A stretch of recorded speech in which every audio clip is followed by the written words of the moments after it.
moccasin pattern and cutout. For this step, you will need your moccasin pattern,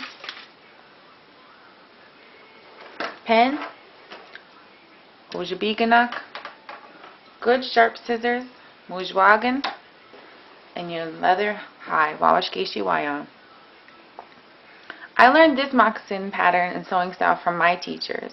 There's many patterns as there are moccasin makers. Patterns for moccasin are available on the Great Lakes Indian Fish and Wildlife Commission, Makizinikewin,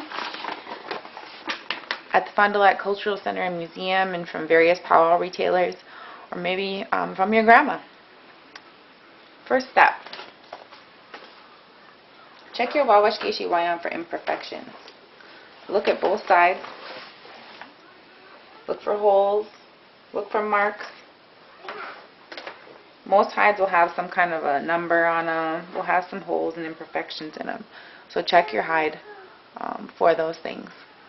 You can use either side of your hide. You can use, this would be called the rough side or the smooth side. I like to use the rough side, but it's completely up to you.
Lacing, Makizinikewin.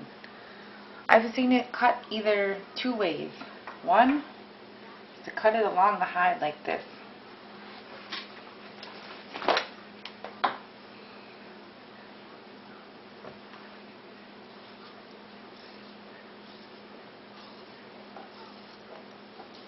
Lacing should be thick enough that it will not break when you pull it.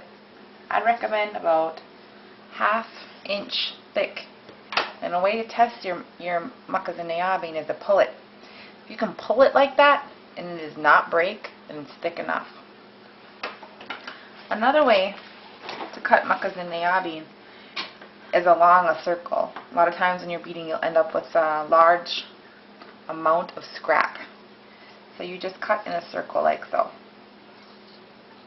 Same thing, just take your time and try to keep it about third to a ½ inch. You just go around.